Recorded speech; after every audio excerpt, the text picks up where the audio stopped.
Cero. Señores, tengan ustedes muy buenas tardes. Los saluda Manuel Arones de la ciudad de Dallas, Texas, en los Estados Unidos de Norteamérica. En esta oportunidad nos convoca lo que es una gran interrogante a nivel tanto peruanos en el exterior como al nivel del Perú en sí. En este momento tenemos la suerte de contar con la presencia de dos periodistas reconocidos en los Estados Unidos, el señor Manuel Avendaño, desde la parte de New Jersey, y la señora Liliana Bringas, desde la ciudad de Nueva York, quien a su vez reportea también para el Canal 4 de televisión. Por otro lado, tenemos la grata presencia de los dos señores expositores, quienes debatirán sobre el tema ¿cuál es el futuro del Perú? En este sentido, se han tocado un total de 5 temas que van a ser materia de desarrollo. En esta primera etapa, por favor, agradecería a los expositores que hicieran la introducción de sus personas a todos los participantes. Respetaríamos el estricto orden alfabético. Por favor, Eduardo, serías el número 1 y Julio, la Z, te correspondería el número 2. Entonces, está en uso de la palabra el señor Eduardo González, por favor. Muchísimas gracias, Manuel. Muchas gracias a todos los participantes que han podido sumarse. Gracias a los periodistas que nos acompañan. Mi nombre es Eduardo González Cueva, soy sociólogo peruano, educado en la Universidad Católica del Perú y en la New School University de la ciudad de Nueva York.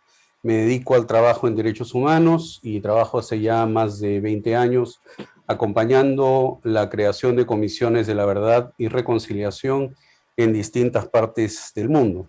Mi involucramiento con la política en el sector de los peruanos en el exterior viene de la campaña anterior de Verónica Mendoza en el 2015-2016, donde desarrollamos una potente campaña por el no a Keiko que finalmente llevó a la derrota de esa opción en 2016. Gracias. Julio Zelaya, por favor, en uso de la palabra. Muy buenas tardes a todos los amigos que están presentes, peruanos del Perú y del exterior. También un saludo especial a don Eduardo González por esta participación. Y a ti, Manuel, felicitarte por esta plataforma que permite dar a conocer los diferentes puntos de vista que tenemos las dos opciones para el gobierno peruano.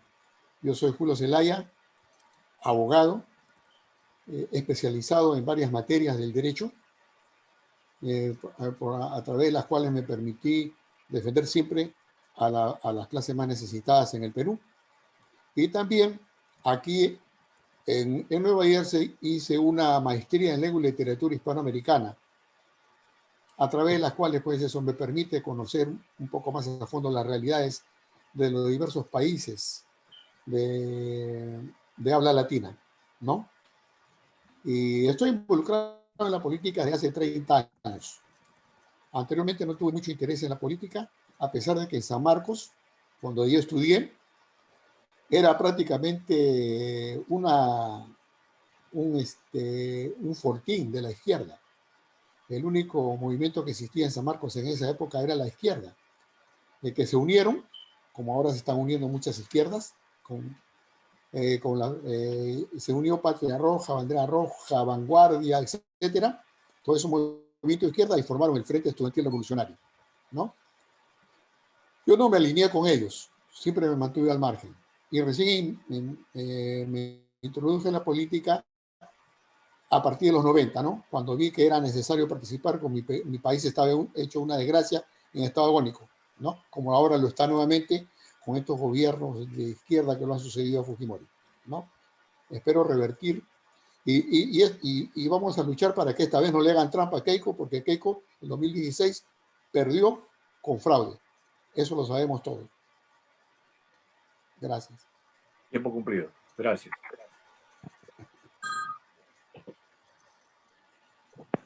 Ok, una vez concluida esta primera parte, damos inicio al programa en sí.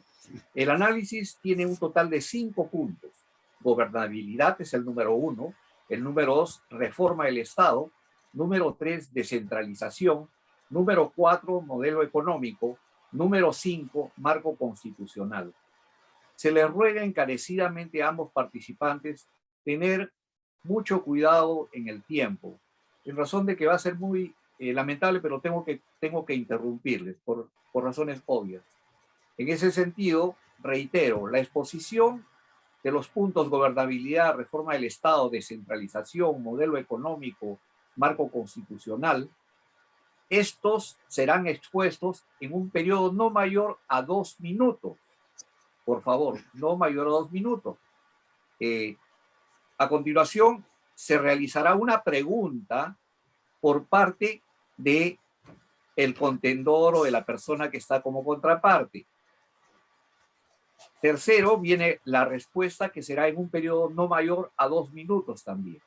Una vez establecido esto, reiteramos, el primer punto de análisis, gobernabilidad, está en uso de la palabra el señor Eduardo González. Tiene 2 minutos, por favor. Muchas gracias, Manuel. Yo no tendría ningún problema con la flexibilidad respecto al tiempo, porque creo que no tenemos ningún apuro y yo con gusto aceptaría que el señor Zelaya se extienda en su respuesta si eso es necesario. Sobre este primer punto, yo creo que tenemos que partir de lo principal. Lo principal es que nuestro país, el Perú, está inserto en el mundo solamente para exportar minerales y materias primas. Eso es todo para lo que servimos en la economía mundial. Y la organización del Estado está hecha para facilitar ese tipo de actividad económica. Por lo tanto, lo que interesa a los estados en el Perú no es el bienestar de sus ciudadanos, sino el mantenimiento de ese rol en la economía mundial. Ser un mero exportador de materias primas.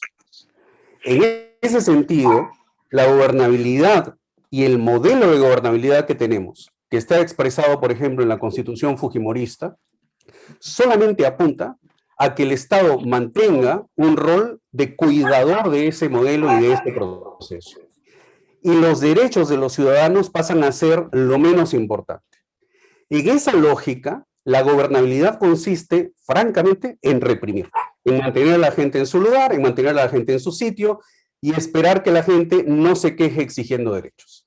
Y por eso el problema principal de la gobernabilidad en el país es que, independientemente de lo que ocurra en las esferas del poder oficial, en el Congreso, en la presidencia, etcétera, lo que ocurre en la calle es más importante.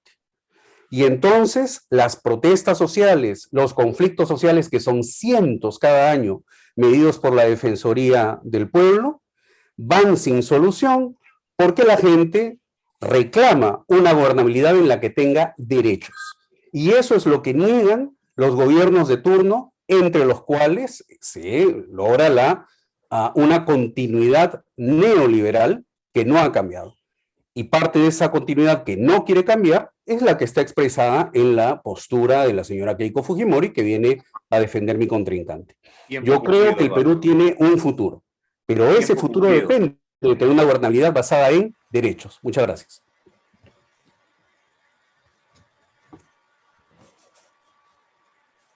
Pregunta, señor Zelaya. Bueno, el señor Eduardo González ha desarrollado todo un tema político, pero no desarrolla la gobernabilidad. Porque él nos dice qué es lo que propone Perú Libre para la gobernabilidad. ¿Qué cosa tiene para la gobernabilidad en su programa de gobierno? Eso no nos ha dicho. Simplemente se dedica a decir que la Constitución es fujimorista, que hay represión, y etcétera, ¿no? Pero, ¿qué plantean para la gobernabilidad? Eso es lo que yo quisiera preguntarle al señor. Gracias por la pregunta. Lo que planteamos para la gobernabilidad es que el gobierno se centre en cumplir con los derechos de la población. Los derechos civiles y políticos a la participación política, los derechos económicos, sociales, culturales y ambientales para vivir de manera sana. Eso es lo que creemos que es la base de la gobernabilidad de un país. La base de la gobernabilidad de un país no debiera ser cuántos miembros tiene la bancada de una persona en el Congreso para evitar que lo vaquen. ¿Cuántos miembros en la bancada tiene uno en el Congreso para que lo blinden? Eso no es gobernabilidad. Gobernabilidad es lograr que haya un pacto entre los ciudadanos y su Estado, en el que los ciudadanos y ciudadanas creen que su Estado les sirve de algo. Si no, no hay gobernabilidad posible, porque los partidos no representan a nadie, porque las bancadas parlamentarias no representan a nadie y porque el juego político se ve como una gran fachada que no sirve de nada. Para que haya gobernabilidad, y esta es la propuesta que viene desde las regiones encabezada por el profesor Castillo, lo que tiene que haber es reconocimiento de los derechos de las personas. Eso es lo fundamental, sin ninguna discriminación de ninguna índole. No como, por ejemplo, plantean los aliados de la señora Fujimori, como la gente que viene del sector de Renovación Popular, que ya ha dicho que lo primero que van a hacer al entrar al gobierno y al parlamento es prohibir los partidos de izquierda. ¿Qué clase de gobernabilidad es esa si van a suprimir los derechos civiles y políticos de tanta gente?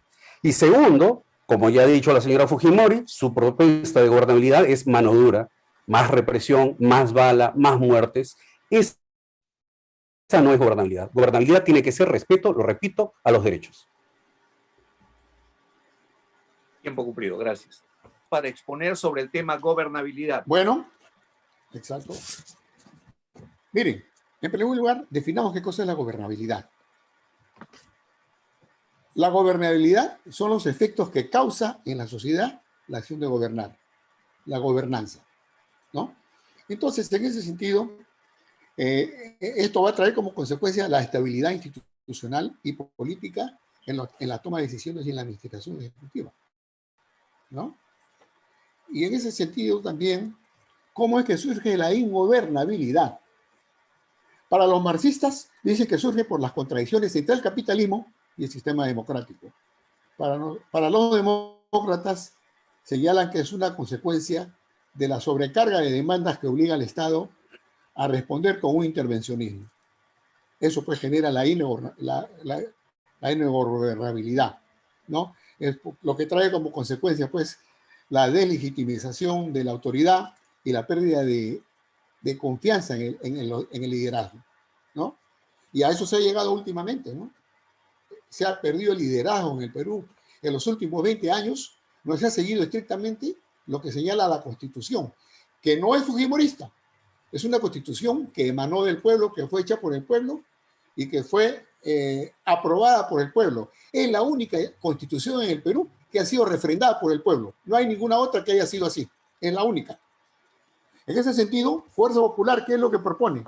Propone garantizar el equilibrio de poderes, el respeto a la autonomía de poderes y su independencia. Garantiza el respeto y reconoce el valor de las Fuerzas Armadas y policiales. Garantiza el cumplimiento del acuerdo nacional en todos sus aspectos. Respeto y restricto a la administración de justicia en su accionar, desempeño y labor, para que se desarrolle independientemente sin ninguna coacción.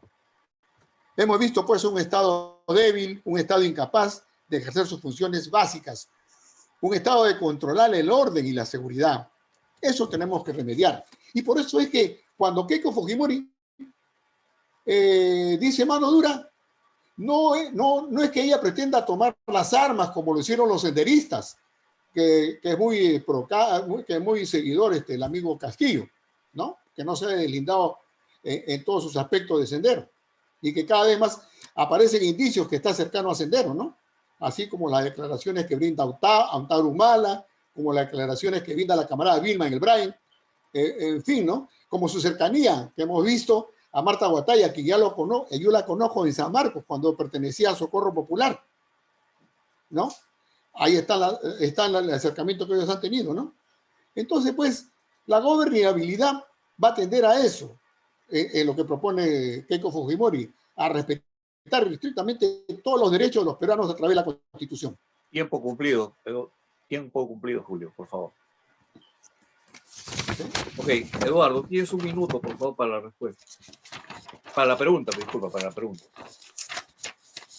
Sí, muchísimas gracias. Bueno, a ver, para comenzar, este no es un debate de definiciones del diccionario. Este es un debate político, en el cual vamos a plantear visiones alternativas para nuestro país. No parte de lo que diga el diccionario de la RAE. Gobernabilidad es cómo se siente la gente con respecto a su Estado y si está representada por él o no. Yo, por otra parte, rechazo que en este debate comiencen a hacerse terruqueos y acusaciones de ese tipo.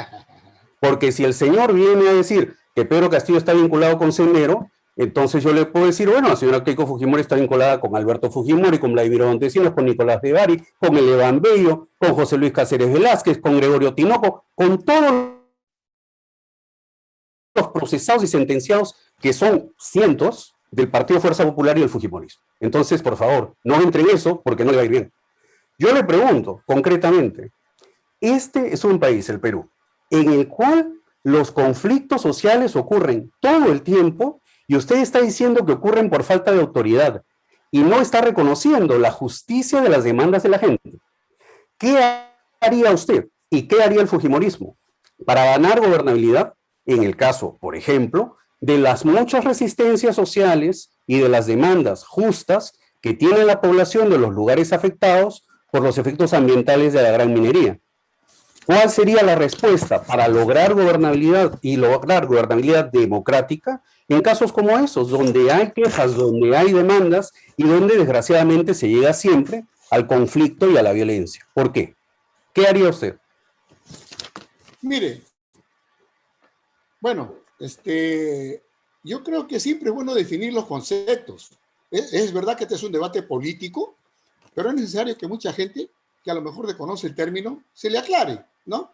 No todos somos dueños de sabemos todo, ¿no? Usted sabe qué es lo que es gobernabilidad y no necesita leer el diccionario. Yo tampoco.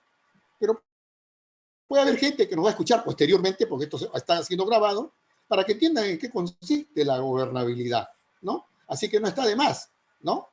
Usted es un erudito, yo a lo mejor medio erudito, pero el común denominador de los peruanos no. Es necesario hacerle conocer el término, ¿no? Y con respecto a lo que usted dice, eso lo tenemos en el plan de gobierno de Fuerza Popular, ¿no? Cuando hablamos de respetar el medio ambiente y a través de las coordinaciones entre el Estado, la gran empresa y la población. Léalo usted, eso está en el plan de gobierno, ¿no? ¿No? Y nosotros seremos respetuosos, eso lo dice también Keiko Fujimori, de las reclamas justas. Los reclamos justos, yo también he sido estudiante y he hecho reclamos justos. Por ejemplo, yo me levanté y reclamamos contra la dictadura izquierdista de Velasco en mi época de estudiante, ¿no? Es la verdad. Y eran justos reclamos cuando trató de introducir una reforma educativa que iba contra los intereses de los estudiantes. Después ya los que estudiaron posteriormente en la universidad ya encontraron las cositas más facilitas, pues ya se dedicaron a estudiar, ¿no? Pero en esa época yo me acuerdo que todos los dirigentes de izquierda que estaban en el gobierno se demoraban 20 años en terminar la carrera. ¿Por qué? Porque abusaban el derecho de representación estudiantil y nunca terminaban, ¿no? Entonces, eso es lo que va a hacer el fujimorismo. Vamos a atender las demandas. Eso lo está diciendo cada rato. Se van a tener que efectuar cambios radicales. ¿Por qué? Porque si bien es cierto que hay mucho reclamo social, es porque los gobiernos últimos de los últimos 20 años han desatendido a los sectores más olvidados, más alejados de nuestra patria. A pesar de que hay una ley de regionalización, ha habido centralismo, ¿no? Y sobre todo, corrupción en los gobiernos. Corrupción en los gobiernos, que es lo más execrable, ¿no? Y lamentablemente, pues, en los últimos 20 años, el pueblo, por odio al fujimorismo, optó por otros gobernantes que a la final resultaron más corruptos que los que ha mencionado mi estimado amigo Manuel González, ¿no? Así que no se preocupe, nosotros vamos a ser respetuosos y vamos a atender las demandas sociales. Eso es lo que apuntamos, ¿no? Eso es lo que podría contestarle al respecto. En resumen, que hemos asistido a los últimos 5 años de obstruccionismo, de choques entre el Ejecutivo y el Congreso, y que ha paralizado prácticamente al Perú. No ha habido propuestas políticas, sino más bien enfrentamientos. Le preguntaría a los dos representantes de partidos de Fuerza Popular y de Perú Libre, que en caso de perder estas elecciones, o sea, pasar automáticamente a la oposición, ¿cómo sería el papel de opositor de su partido? ¿Plantearía una gobernabilidad o también habría el obstruccionismo que hemos sido testigos en los últimos 5 años.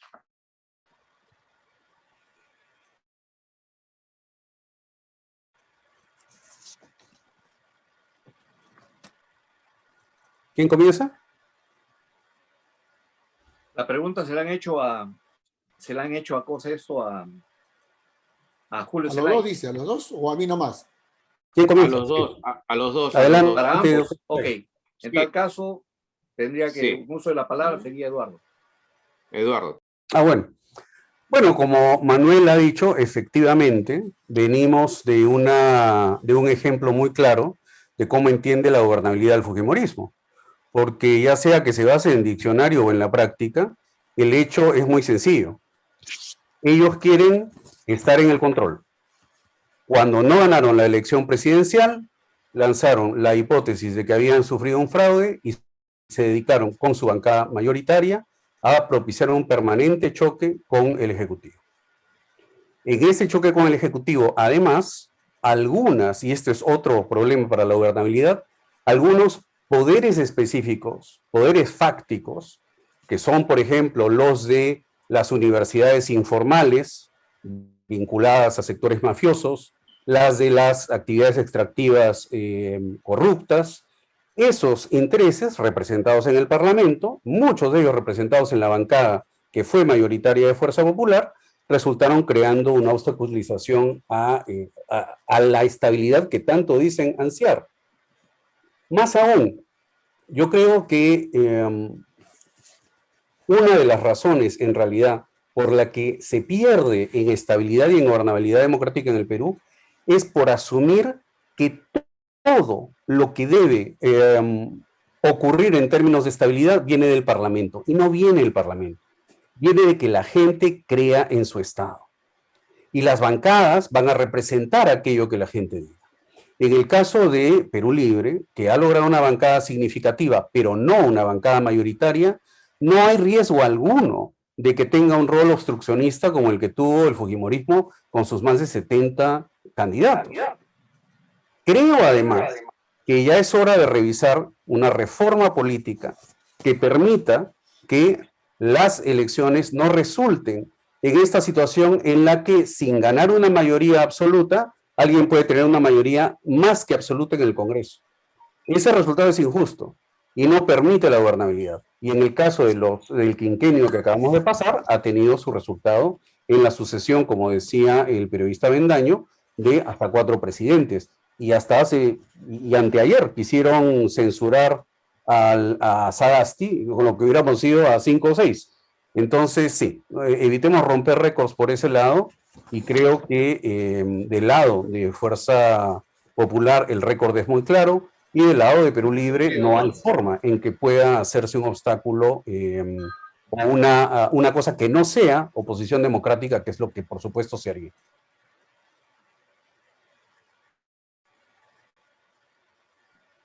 La participación de Julio Zelaya. Bueno, mira, con respecto al obstruccionismo, yo tengo que ser bien claro. El poder legislativo hizo uso de sus atribuciones, ¿cuál es la de fiscalizar? En ese equilibrio de poderes, lamentablemente, pues, el Ejecutivo no convenía, ¿no? Al contrario, se enfrentó al Legislativo. Recordemos que Vizcarra planteó, pues, el adelanto de elecciones, lógicamente con un claro enfrentamiento al Parlamento Nacional, ¿no? Él dijo, todos nos vamos, y él nunca se fue, si es que no lo sacan. Entonces, ¿cómo podemos hablar de obstruccionismo si el legislativo fue el que le aprobó los presupuestos a PPK, a Vizcarra, el que le aprobó casi todos los decretos de urgencia que el legislativo propuso? Fueron aprobados por el Parlamento. Entonces pues, por el lado del Ejecutivo fue más bien el enfrentamiento, el obstruccionismo. Recuérdense ustedes que por una situación fáctica que creó y que urdió Vizcarra, cerró el Congreso, ¿no? Entonces, ahí incide la cuestión, ¿no? Que el Ejecutivo fue el que estuvo encima del Congreso, y eso generó, pues, el enfrentamiento, ¿no? Porque el Parlamento no optó como Cristo, ¿no? De dar la otra mejilla. Así fue.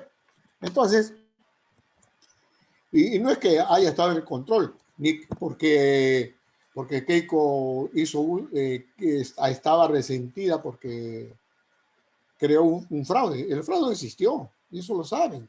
Recuerden ustedes que cuando el presidente de la OMPE dicta las cantidades de los electores que había conseguido cada candidato, le otorgó mayor cantidad a Keiko Fujimori. Eso nunca lo aclaró. Y sin embargo le dieron el triunfo a PPK, ¿no? Así que no hablemos de esa parte, ¿no?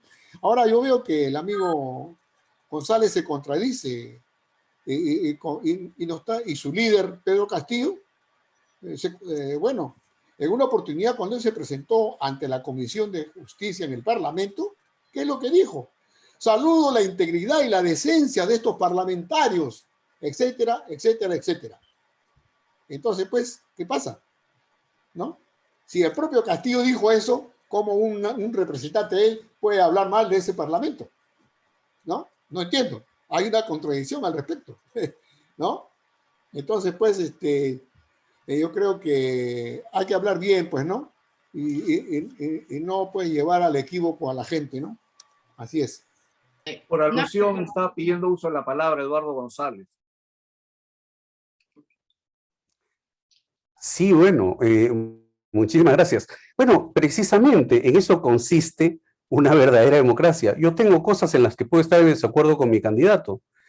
A usted más bien le pregunto, dígame una cosa en la que usted esté en desacuerdo con Keiko Fujimori. ¿Cómo? Dígame usted una cosa en la que usted esté en desacuerdo con Keiko Fujimori. ¿En que esté en desacuerdo? Sí, usted. Bueno, ella no ha sido gobernante. Pero ella no ha sido gobernante. Entonces, ella ni siquiera ha sido congresista. Entonces yo no puedo... Ha sido congresista, por supuesto que ha sido congresista. No. En la época, y se pasó la mitad, del Congreso en licencia. Es que usted se está refiriendo... Usted habla de la licencia de los dirigentes universitarios que se pasaban muchos años sin trabajar, sin hacer nada. Es que Manuel se está refiriendo... Al Congreso. Manuel se está refiriendo al último lustro. No se refirió a los anteriores. Entonces yo le estoy contestando a Manuel, no a usted. Yo le hice una pregunta, me la aceptó. Estoy contestando a Manuel, ¿no? Ella no estuvo en el último lustro, ella no ha sido congresista ni ha estado en el gobierno, que se lo robaron, ¿no? Bueno, por alusión, ¿a cuál de los Manueles se refieren, por favor? Que hay un Manuel E y un Manuel A. Bueno, ¿qué dijo en su pregunta en el último lustro? Señores, disculpen. En aras de una armonía y de manejarnos a pesar de todo este malestar ocasionado por esta interferencia, pediría que pasemos al punto siguiente para que de esta manera podamos un poco... Perdón. Sí, pero también podría, Liliana le tocaría preguntar también. Ok, Liliana, ¿cuál es la pregunta? Pediría que también se evite el diálogo entre los expositores. Claro. Sí, okay. Bueno, sí. Mi pregunta es la siguiente. En la primera parte se ha planteado el tema de gobernabilidad. Y según lo que se ha conversado, es que se trata de cumplir los derechos de la población. Yo le pregunto a cada uno, ¿cuáles son esos derechos para Perú Libre y cuáles son esos derechos para el partido de Keiko? Eduardo, el uso de la palabra. Los derechos que se tienen que respetar y para los cuales existe el Estado son los derechos humanos, internacionalmente consagrados y recogidos integralmente en todos los marcos constitucionales que ha tenido el Perú. El Perú tiene un sistema por el cual la aceptación de tratados internacionales convierte esos tratados internacionales automáticamente en parte del ordenamiento interno del país. Por lo tanto, esos derechos incluyen los derechos civiles y políticos de todos nosotros a participar, a elegir y ser elegidos, no, como dice el fujimorismo, a quitarle la inscripción a los partidos de izquierda, incluye los derechos económicos, sociales y culturales, a tener acceso a una vivienda justa, a un trabajo justo, a la salud, que, como hemos visto, no es un derecho garantizado por el Estado, a un medio ambiente sano en el que todos podamos crecer. Esos son los derechos fundamentales. Y creo que son los derechos que son sistemáticamente violados desde el Estado peruano, porque el Estado, como he dicho, no está allí para defender los derechos de la población, sino para defender las ganancias de las grandes empresas.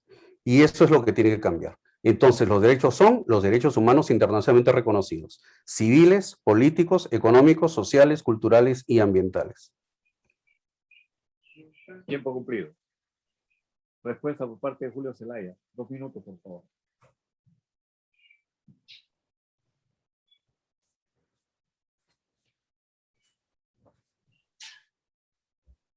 Micrófono, Julio. Está con el micrófono apagado. Ya. Simplemente lo que voy a decir es que Keiko Fujimori y Fuerza Popular van a cumplir todas las libertades y derechos que están consagrados en la Constitución. Yo invito a todos los presentes a que lean la Constitución. Mucha gente dice, hay que cambiar la Constitución, pero no me dicen por qué, ¿no? Yo les invito a que lo lean. Ahí están todos los deberes y derechos que vamos a cumplir con respecto a la población. El derecho laboral, el derecho a la educación, a la salud, el derecho a la vida desde que el ser humano es concebido, que eso no contenía la Constitución anterior, ¿no? Eso pues van a ser todos los derechos que nosotros vamos a cumplir, ¿no? Los que están consagrados en la Constitución del 93. Perdón, disculpen, una repregunta. Entonces, ¿se trata de cumplir lo que dice la Constitución también para usted, señor González? O sea, ¿de eso se trata? O sea, ¿en eso coinciden?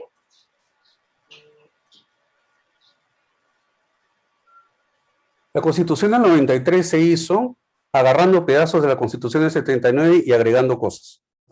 Una de las cosas que se mantuvo fue el capítulo de derechos fundamentales. Y ese capítulo de derechos fundamentales viene de una discusión antigua del año 70 y tantos. Entonces, y lo fundamental aquí, más que la enumeración propia de los derechos de la Constitución, es el principio de que el Estado peruano tiene un principio monista en la aceptación de los derechos fundamentales. Entonces, estén en la Constitución y o estén en la Declaración Universal de Derechos Humanos y otros tratados internacionales, esos son los que forman parte del ordenamiento jurídico peruano. Todos esos son los que se tienen que cumplir.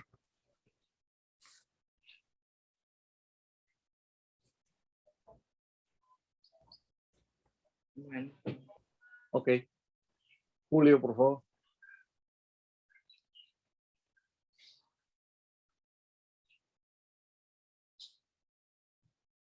Podríamos pasar ya al otro tema, ¿no?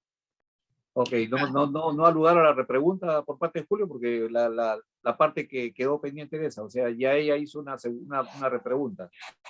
Solo fue para... Dirigida para Eduardo González, fue. ¿Solamente para él? Ok. Ok, reforma del Estado es el siguiente punto. Eduardo González, en uso de la palabra, por favor. Bueno, muchas gracias. Una nota de orden, nada más. Siempre va a ser por orden alfabético porque hay 5 rondas. Entonces, en algún momento quisiera tener la última palabra también. Pero bueno, podemos intercalarlo. Ahorita no me he dado ningún problema, pero voy planteando nomás para la siguiente. Miren, reforma del Estado, tema fundamental. ¿Por qué? Porque la experiencia de la ciudadanía es que el Estado no les sirve. Y esto quisiera yo acá hablar desde la perspectiva de los peruanos en el exterior, los PECs. Porque una cosa es hablar de reforma del Estado en el Estado peruano, en nuestro territorio, y otra es cómo la sentimos desde aquí. No sé si ustedes se habrán dado cuenta, pero es muy ineficiente. Y la percepción que tiene el ciudadano del Estado es que solamente es un instrumento de papeleos. Y de papeleos ineficientes además. ¿No es cierto? Nuestros consulados, con suerte, defienden los derechos si es que uno se mueve, si es que uno conoce a gente, si es que uno llama a unos y otros. En realidad son notarías. Son notarías con nombre de consulado. Y todo es papeleo. Yo creo que entonces tenemos que pensar en la reforma del Estado de una manera que el Estado le sirva a la gente. Eso implica reforma administrativa, reforma del sistema de justicia, reforma del sistema electoral, y creo yo, una cosa fundamental, insistir y corregir los errores de la descentralización. Si avanzamos en estas distintas áreas, lo que vamos a lograr es en efecto un Estado que le responda a la gente. No puede ser que vivamos en la misma situación en la que vivía Guamán Poma de Ayala en el siglo XVI, mandando cartas de reclamos al rey que nunca llegaban, porque esta es nuestra situación. Tenemos que tener un sistema en el cual no hay tanta intermediación entre los ciudadanos y un Estado que le responde. Por eso tiene que haber un mecanismo más ágil de respuesta. Creo yo que un punto fundamental, entonces, por eso, es sistematizar e implementar en todo el país la consulta social y la consulta popular. Para evitar conflictos y para lograr un Estado que responde, hay que consultar antes de hacer algo. ¿Se va a hacer una carretera? Consultar. ¿Se va a construir un hospital? Consultar. ¿Se va a plantear un presupuesto? Consultar. Tenemos que avanzar a un Estado que tenga más presupuestos participativos, más consulta social, más consulta previa, para saber lo que la ciudadanía quiere antes de lanzarse por la libre y desde arriba. Gracias.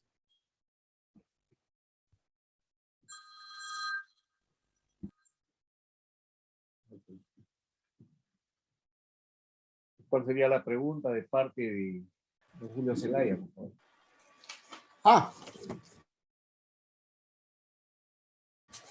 Tengo que preguntar. Bueno, usted dice que para toda intervención del Estado se va a tener que hacer una consulta social, una consulta al pueblo. Dígame usted, ¿cómo sería esa consulta habiendo tantas construcciones, tantas obras que puede hacer el Ejecutivo? Se tendrá que consultar cada vez que se quiera construir un centro de salud, cada vez que se quiera construir una escuela, cada vez que se quiera implementar, construirle un local a un club de madres, a un club, en fin, a un club asociativo de un pueblo. Para todo eso se va a tener que consultar. ¿Y cómo sería la consulta? A través del Jurado Nacional de Elecciones, a través de la OMPE. ¿Quién dirigiría esa consulta? A ver, que me explique eso, por favor. Sí, bueno, muchas gracias. El principio de que hay que preguntarle a los ciudadanos antes de hacer algo tiene un nombre bastante conocido: democracia. Eso es la democracia, señor Zelaya. Que uno a la gente le pregunta, que el gobierno no está allí para mandar, el gobierno está para obedecer a la gente. Entonces, sí, efectivamente, como hay obras muy grandes que tienen posibilidad de impactos ambientales muy fuertes, deben respetarse los estudios de impacto ambiental y debe respetarse la consulta previa con la ciudadanía que vive en esos lugares y que potencialmente puede ser afectada. Y hay formas de hacerlo. Lea usted la ley de consulta previa, que ya existe, sino que no se implementa bien. Obviamente que hay que preguntarle a la gente. Esa es la manera de trabajar y esa es la manera de servir. No imponer cosas. Ustedes de Ancash, háblenos del proyecto Chinecas, háblenos de todos los escándalos alrededor del proyecto Chinecas. ¿Qué ocurren? ¿Por qué?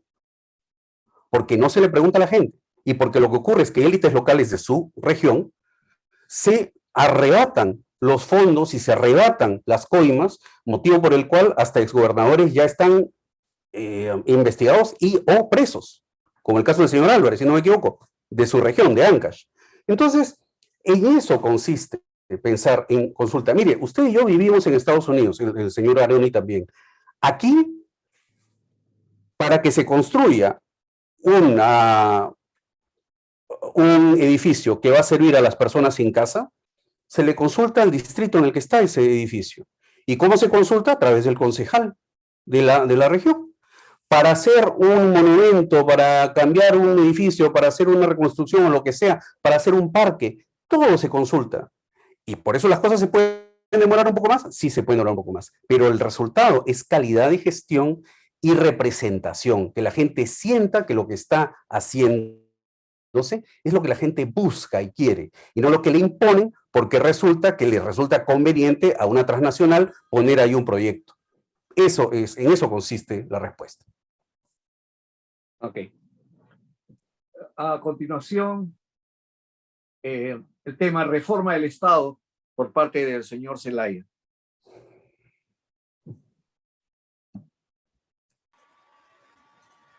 Don Julio, reforma del Estado.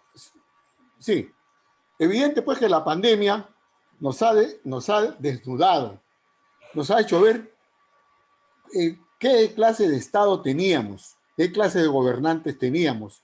Nos ha hecho ver a una administración pública proclive a la corrupción en plena pandemia, ¿no? Entonces, es necesario hacer muchas reformas en el Estado. Y eso está planteado en nuestro plan de gobierno, ¿no? Entonces, las reformas estructurales que nosotros estamos proponiendo son a corto y largo plazo, ¿no? Por ejemplo, a corto plazo nosotros estamos proponiendo tomar unas medidas de emergencia económica, ¿no? También la reforma tributaria, la reforma del sistema provisional, la modernización y consolidación de la estructura del Estado, ¿no? Y más allá de la consulta popular que está contenida en la Constitución, con la participación ciudadana, gracias a la Constitución, vuelvo a reiterar, nosotros, Fuerza Popular, va a ir más allá, ya lo dijo Keiko Fujimori. Nosotros vamos a hacer que se transparenten todas las obras, por más pequeñas que sean, y que van a tener acceso al informe los periodistas y la comunidad para que aprueben aprueben las obras.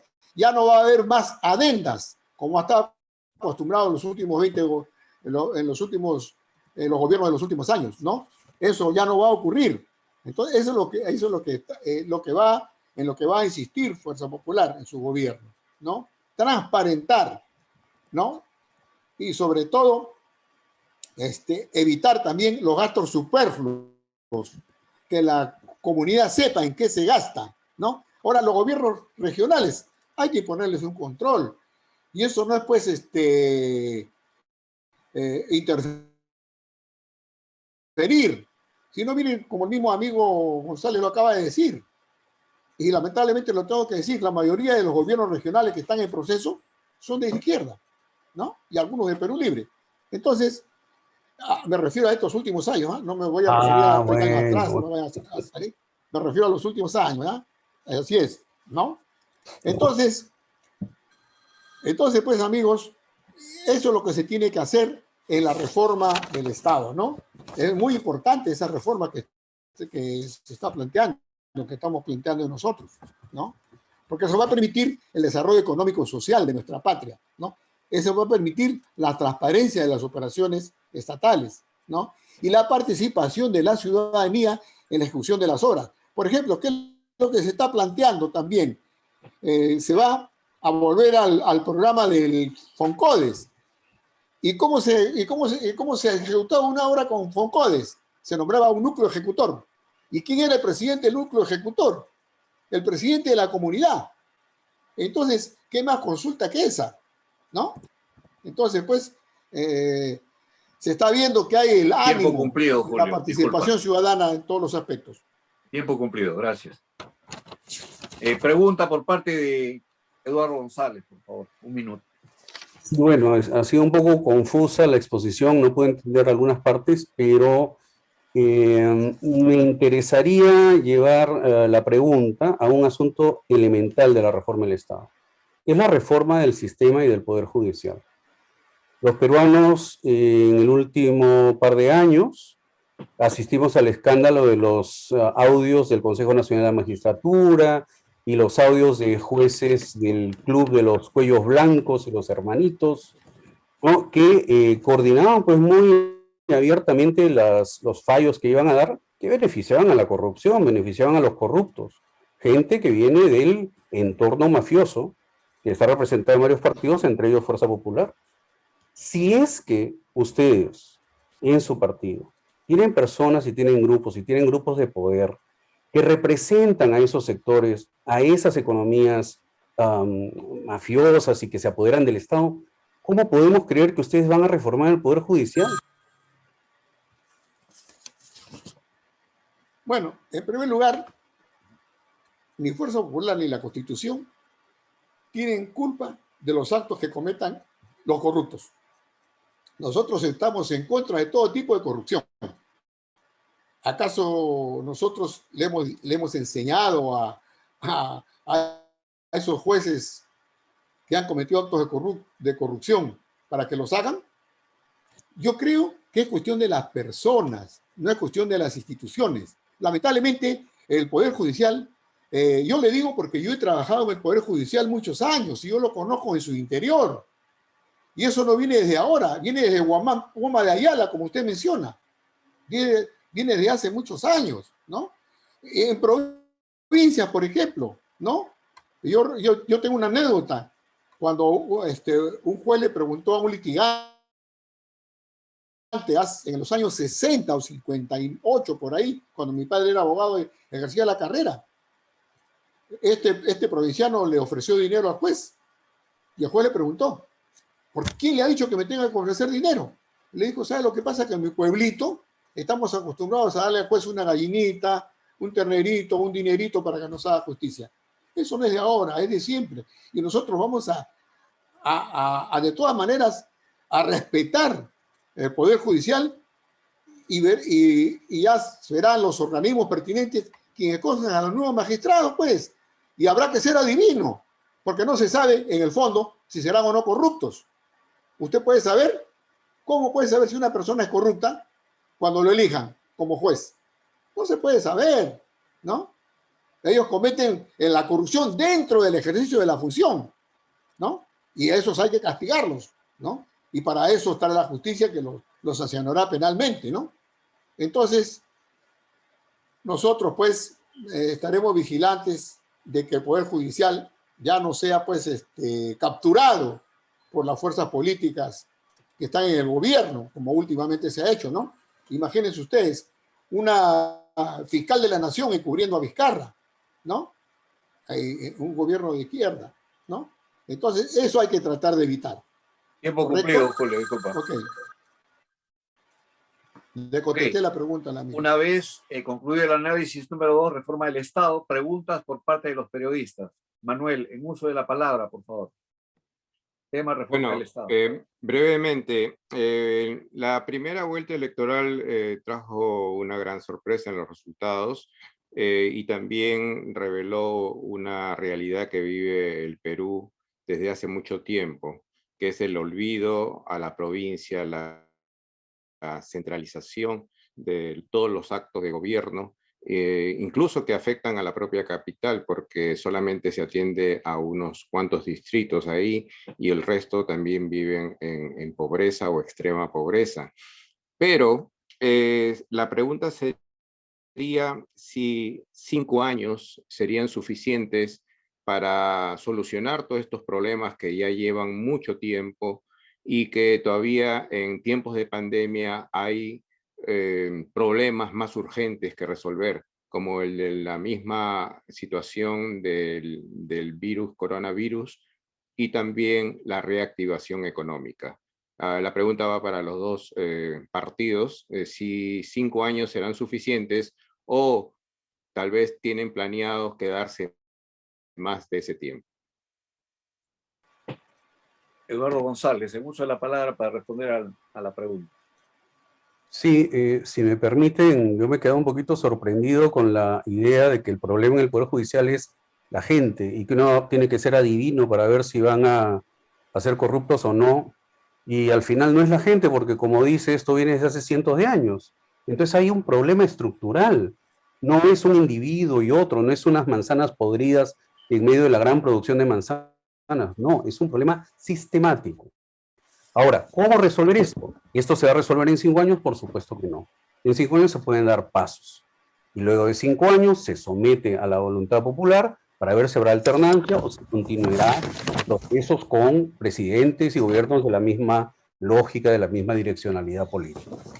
Pero, y eso me parece importantísimo, porque la experiencia que tenemos en los últimos años de alguien que se haya querido quedar en el gobierno no ha sido de la izquierda, ha sido el señor Fujimori, que fue el que impuso la interpretación auténtica para postular por tercera vez.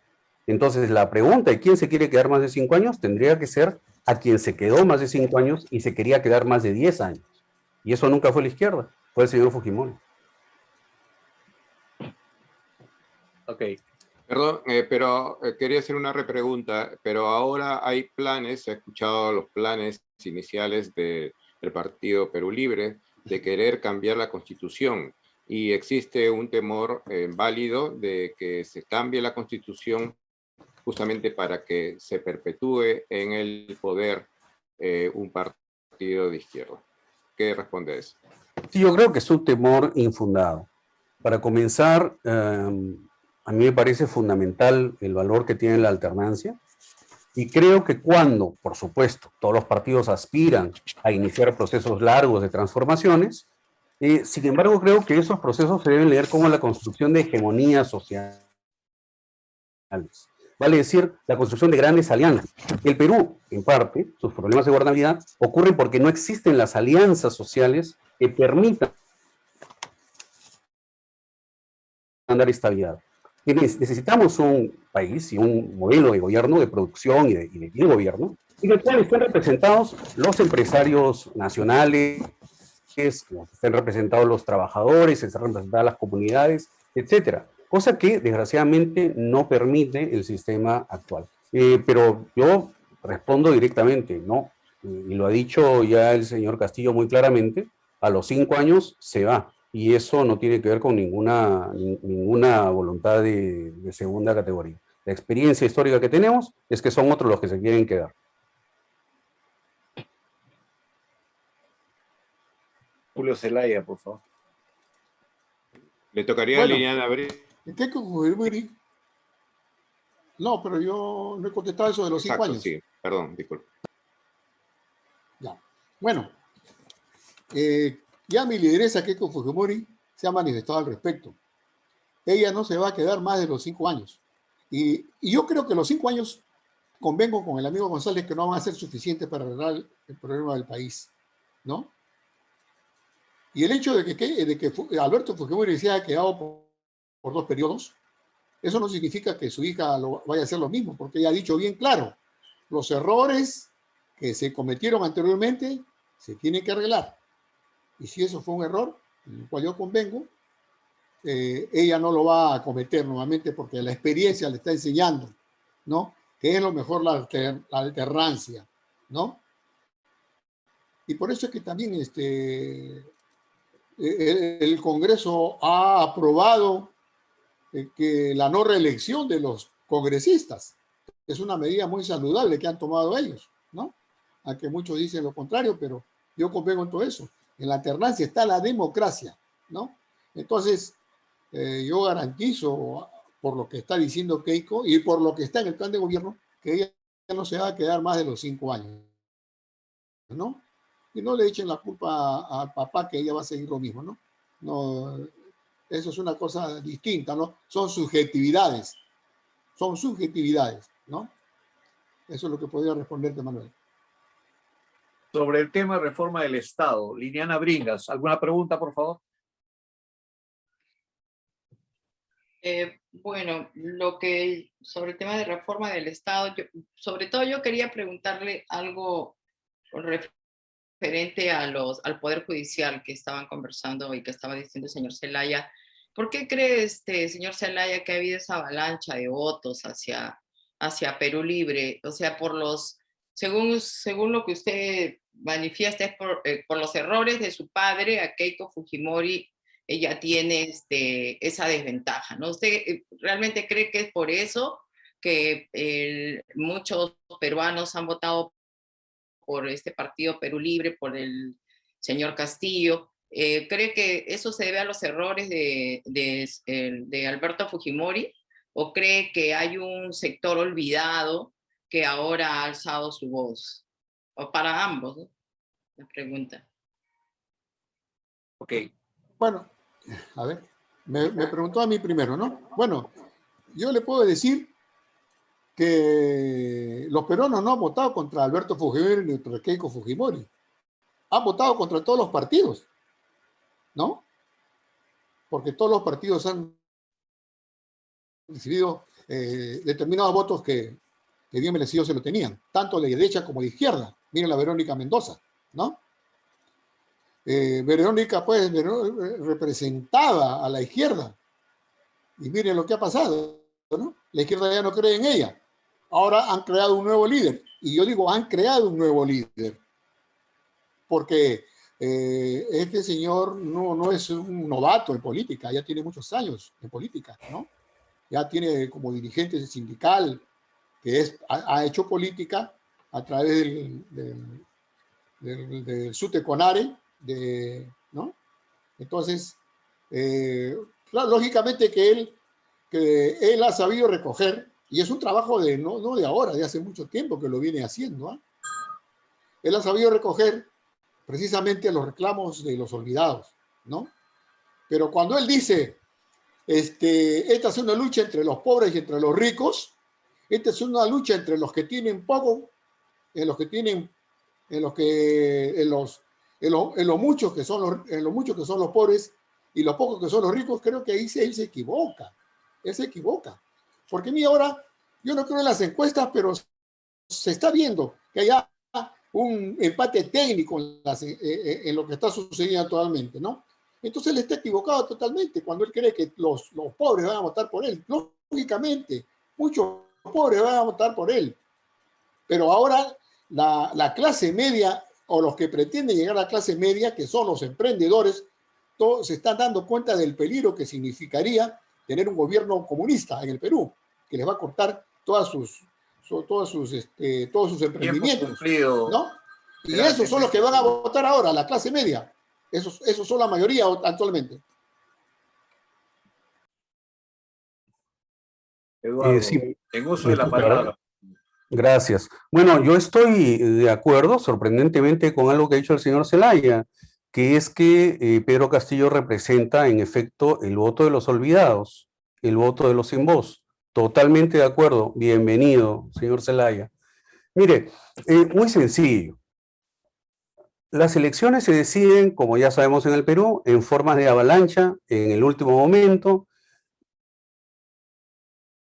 y tenemos, además, ciertos factores distorsionantes de la voluntad popular. Entre ellos, que desgraciadamente, la absoluta mayoría de los medios de prensa de nuestro país responden a una sola orientación y a un grupo empresarial. Entonces, efectivamente, en cada uno de los dos espectros ha habido una especie de gran elección primaria para ver quién pasaba a la segunda vuelta. La derecha estaba partida en por lo menos 3 candidaturas muy fuertes, las de Soto, las de López Aliaga y Keiko Fujimori, y varias otras candidaturas adicionales. La absoluta mayoría de candidaturas de esta primera vuelta eran de derecha. Y la de izquierda habían pues 3 candidaturas, la del señor Arana, la de Verónica Mendoza, por la que yo voté, y la del señor Pedro Castillo. Y en efecto, lo que ha ocurrido es que entre esas 3 candidaturas, la que ha salido favorecida para pasar a la segunda vuelta es la de Pedro Castillo. Ahora bien, dicho eso, por supuesto que estoy de acuerdo y sería irracional no reconocerlo, que la absoluta mayoría de los peruanos no ha votado por ninguno de los dos que está en segunda vuelta. Y por eso lo que se tiene que hacer, y lo que yo creo que está haciendo Pedro Castillo, es tratar de convencer al resto. Pero vea usted las primeras encuestas que han salido, las que han salido hasta la última semana. Usted dice, los pobres no van a votar por Castillo. Por favor, ¿dónde? ¿En cuál encuesta? En todas las encuestas, el estrato D y el estrato E y también el estrato C favorecen masivamente a Pedro Castillo. Ocurre lo mismo en todas las regiones menos Lima. Ocurre lo mismo en todo el sur andino, en todo el Perú rural. ¿Por qué? ¿Por qué ocurre eso? Seamos racionales. ¿Por qué solamente Lima vota por Keiko Fujimori? Y dentro de Lima solamente ciertos distritos. ¿Por qué? Porque tenemos un modelo económico que solamente favorece a ciertos distritos de Lima. Lima es un enclave que se apodera de los recursos del resto del país. Obviamente van a votar, además, los sectores A y B de esa ciudad por Keiko Fujimori y por sus grupos y por la influencia que despliegan sus grupos mediáticos. Entonces sí, yo creo que efectivamente la voz de Pedro Castillo, con todos los debates que ha suscitado su candidatura, es una voz que representa a quienes han sido olvidados desgraciadamente por este modelo económico. Tiempo cumplido, Eduardo, por favor. Gracias. Perdón, por alusión, ¿puedo decir algo? Por alusión. ¿Sí? Ok, Julio, tienes un minuto. Bueno, mire. Efectivamente, pues, ha habido bastante resentimiento porque los últimos gobiernos de izquierda, vuelvo a repetir, son los que desatendieron el Estado. Entonces, ¿qué garantía nos ofrece que otro gobierno de izquierda va a hacer lo contrario? ¿No? Caramba, me deja sorprendido porque a lo mejor yo he visto otras encuestas y no he visto la que el amigo acaba de mencionar. Porque yo estoy viendo un repunte grandioso en el norte, en el oriente, en el centro lo sigue dominando definitivamente Castillo. Y en el sur también, pero en el norte y en el oriente y en Lima hay un repunte brutal de Keiko Fujimori, ¿no? Y no es por el centralismo que representa Lima, no, sino es porque lamentablemente Castillo está cayendo por su propia boca. Comete tales errores que así como se cayó en último momento López Aliaga por su boca, también se está cayendo Pedro Castillo por su boca. Todos los errores que comete, ¿no?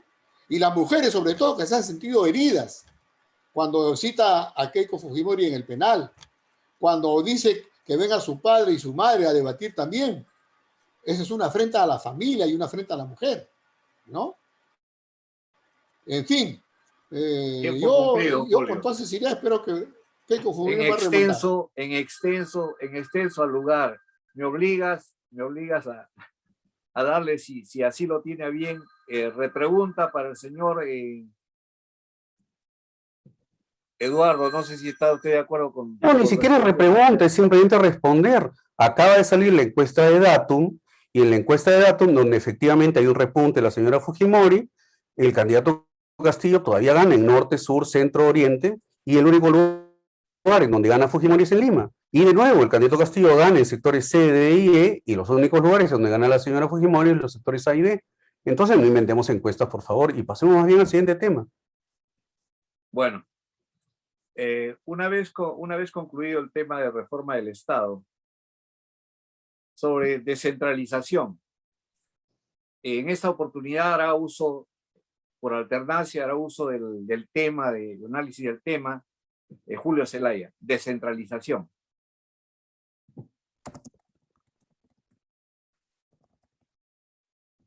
Julio. Voy a recurrir al diccionario, aunque se moleste mi amigo. ¿Qué cosa es la descentralización? Es el efecto de centralizar la organización estatal, ¿no? Dispersarla con arreglo a criterios territoriales, ¿no? En todos los aspectos, en el campo económico, en el campo de infraestructura, etc.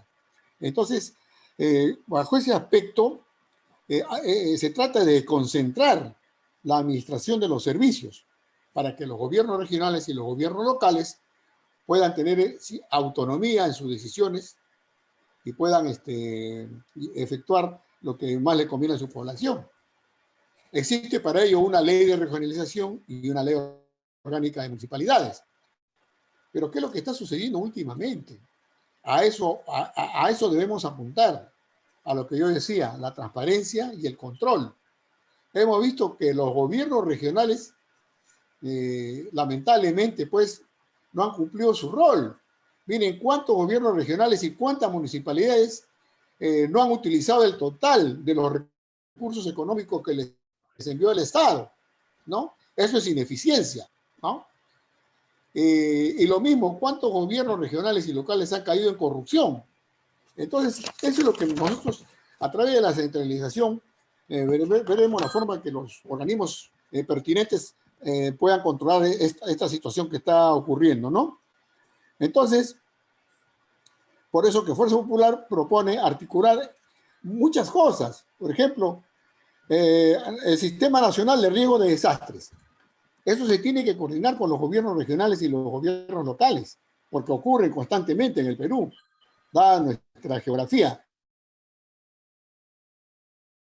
y nuestra climatología, ¿no? Eso no se puede evitar.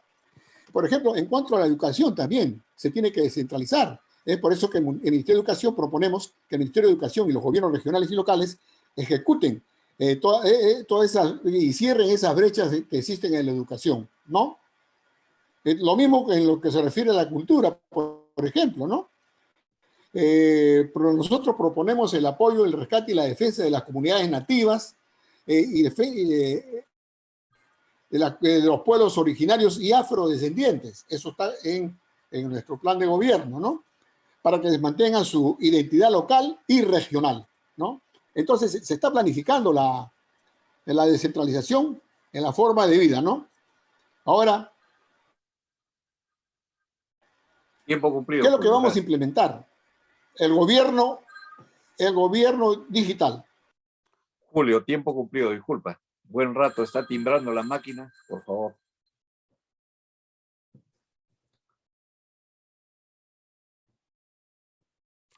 Ok, pregunta por parte de Eduardo González. Sí, señor Zelaya, creo que esta pregunta ya se la hice antes y quisiera un poquito de abundancia en la respuesta. Fuerza Popular no es un partido de ahora. tiene ya bastante tiempo en las distintas encarnaciones del fujimorismo y ha tenido gobernadores elegidos y autoridades municipales elegidas en todas partes, y hasta ahorita tiene, por esa gestión, muchísimos problemas con la justicia. Desde esa dinámica, desde esa realidad, ¿cómo le podemos creer a Fuerza Popular en esta idea de que va a conducir una descentralización eficiente si la experiencia nos dice lo contrario? Que más que eficiencia, lo que estamos viendo es corrupción. Tiempo cumplido. Sí, Julio, respuesta. le voy a responder, claro. Miren, usted nos habla de la experiencia, pero yo me refiero a la experiencia más cercana, que está latente. Dígame usted qué gobernador de Fuerza Popular o alcalde de Fuerza Popular en estos momentos está con proceso judicial. Sin embargo, por la otra parte de Perú Libre hay 14 gobernadores regionales y muchos más alcaldes de la izquierda, ¿no? Entonces eso no nos garantiza nada, pues, ¿no?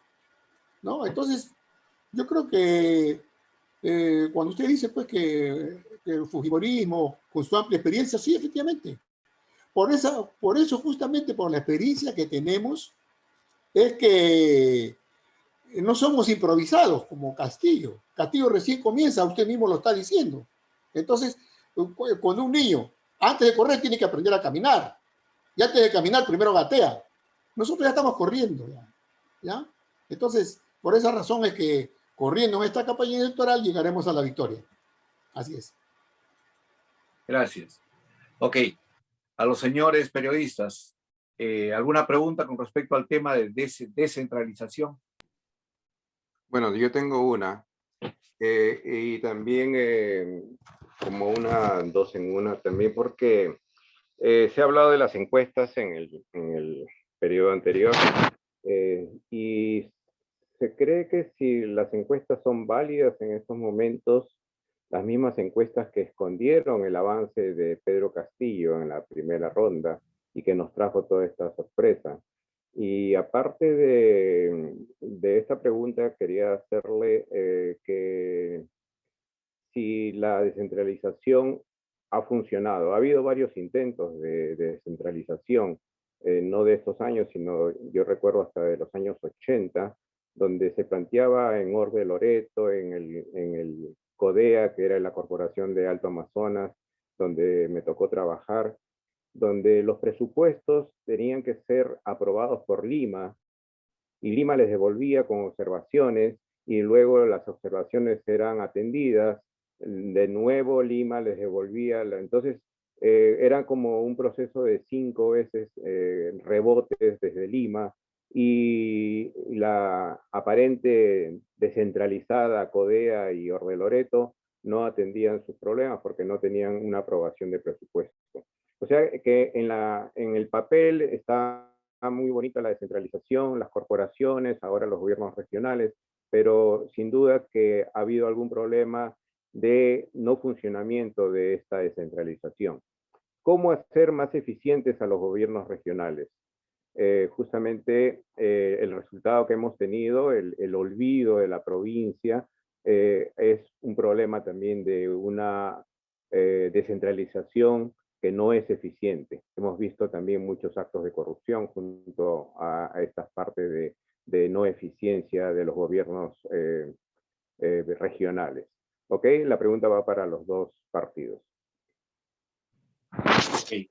Eduardo González, estás en uso de la palabra para contestar a la pregunta. Tienes 2 minutos, por favor. Gracias. Sí, yo estoy de acuerdo que la descentralización presenta esta paradoja, estas dos realidades, que por un lado no ha funcionado bien y por otro lado es absolutamente necesario. El Perú es un país tan complejo que simplemente no puede decidirse y administrarse todo desde Lima. Y efectivamente hay que insistir en que haya una descentralización que sirva para que las personas tomen las decisiones que les afectan directamente. Más aún, yo incluiría en esa descentralización la realidad de los peruanos en el exterior, que somos aún ciudadanos del Perú, que tenemos ya representación en el Congreso y que somos un sujeto constitucional porque estamos reconocidos como personas que no pierden su ciudadanía, sea cual sea el estatus de inmigración que tengan. Entonces, dicho eso, sí, yo creo que lo que se tiene que lograr, por un lado, es en efecto que la descentralización no sea de forma, sino que también sea descentralización fiscal. O sea, primero, los recursos asignados se asignan de manera democrática, se asignan de manera equitativa, predecible. No, porque a veces no se sabe qué cosa te va a llegar al año siguiente, qué cosa van a asignar este año. Las transferencias fiscales, muy mal organizadas. Este ping-pong que existe entre Lima y las provincias es efectivamente fatal. Y precisamente es todo ese tipo de rebotes y de tensiones con Lima las que hacen que entonces los gobiernos regionales recurran a salidas intermedias, muchas de las cuales son completamente dudosas, porque entonces comienzan a actuar por la libre y efectivamente esto lleva a la corrupción. Entonces, sí, yo diría esas dos realidades de manera paradójica coexisten. Por un lado, que la descentralización hasta ahora no funciona de manera correcta, pero por otro lado, que el futuro del Perú se juega en una descentralización real. Tiempo cumplido, gracias. Una repregunta sobre las encuestas. ¿Por qué recurrir en estos momentos a unas encuestas que no visualizaron el avance de Pedro Castillo en la primera vuelta? Bueno, yo creo que las encuestas hay que tomarlas con pinzas, efectivamente, y uno tiene que verlas todas, ¿no? Y saber además la historia de las encuestadoras. Datum y CPI recibían dinero del señor Montesinos durante el régimen fujimorista. Entonces yo a Datum y CPI no le creo mucho, pero igual leo para tener una idea de por dónde van las cosas. El razonamiento siempre debe ser el siguiente. Si esta encuestadora, que tiene unos antecedentes como los que tiene, pone estos datos, probablemente esté escondiendo, efectivamente, pero hay que hacer un balance. Hay que leer Datum, hay que leer CPI, hay que leer IEP, hay que leer Ipsos y sacar una especie de promedio. Pero por supuesto sí, con pinzas y con cucharadas. Ok. Le correspondería contestar a Julio Zelaya, por favor. Sí. Bueno, siempre nos remontamos a la historia. Nos acordamos de Montesinos, parece que hay mucho cariño hacia él, ¿no? Ya eso pasó a la historia, ya por qué seguir con lo mismo. Son los mismos refritos que se vienen repitiendo durante varios años. Se repitieron en las elecciones del 2011, se repitieron en la elección del 2016, ahora se sigue repitiendo, ¿no? Bueno, yo en las encuestas yo tampoco le tengo mucha credibilidad, ¿no? No se transparenta en realidad lo que el pueblo va a decidir, ¿no? En fin, pero yo no sé si escondieron o no el avance de Castillo, porque yo recuerdo que en algunas oportunidades anteriores también, mucha gente que iba a votar por Keiko Fujimori prefería no decirlo. Entonces, esas encuestas también reflejaban otra situación, ¿no? Entonces, y efectivamente yo también convengo en que lamentablemente la descentralización ha fracasado por mala gestión, ¿no? Cada región recibe su aporte de acuerdo a su necesidad y de acuerdo a su población. Entonces, en ese sentido no creo que se discrimine, porque no se puede tratar con la misma cantidad de dinero a una región que está superpoblada a una región que tiene poca población o menos población, ¿no? Bueno, efectivamente las ordes y las cordes anteriormente era manejada políticamente, ¿no? Pero funcionaban, me parece, mejor, ¿eh? Porque con un control que les hacía el Estado, no podían cometer lo que ahora están haciendo los presidentes regionales, ¿no? Utilizando su poder autónomo, ¿no? Había un mejor Tiempo control. cumplido, Julio. Okay. Por favor. Bueno, lamentablemente habíamos programado 1 hora para este evento. Hemos pasado más del tiempo programado, por lo cual rogaría a ambos expositores que los puntos 4 y 5 se sinteticen a una opinión rápida de ambos, modelo económico, marco constitucional en una sola, de manera tal que tratemos de concluir con ese punto como uno solo, modelo económico / diagonal marco constitucional. Toca la pregunta por de favor. Liliana. Sí, Liliana, por favor. No, paso. Está bien, continúen, por favor. Ahora no voy a preguntar. Ok. Seguimos. Volviendo a lo último, en aras de, porque teníamos programado solamente 1 hora y desgraciadamente ya había en agenda otros compromisos, modelo económico y marco constitucional lo vamos a restringir a un solo punto. Por favor, tratemos de ajustarnos a los tiempos, porque justamente ahí es donde nos estamos haciendo, y desgraciadamente nos vimos afectados por la interrupción anterior. Entonces, una vez dicho esto, pasamos a un solo punto. Modelo económico / diagonal marco constitucional. Uso la palabra Julio Zelaya, por favor. Bueno, yo creo que es responsabilidad de los que hacemos política explicarle al país sobre los 2 modelos económicos que han conducido al país en los últimos 50 años. Un modelo, por ejemplo, que se impuso en la década de los 70 y 80, un modelo estatista que trajo pobreza, inseguridad y caos. Y el otro modelo económico de la economía social de mercado que trajo el crecimiento, el orden y la prosperidad. El primer modelo instauró instituciones cerradas y excluyentes que fueron utilizadas por el poder político para favorecer a su entorno, ¿no? En cambio, frente a esta situación, el fujimorismo adoptó por la economía social de mercado, ¿no?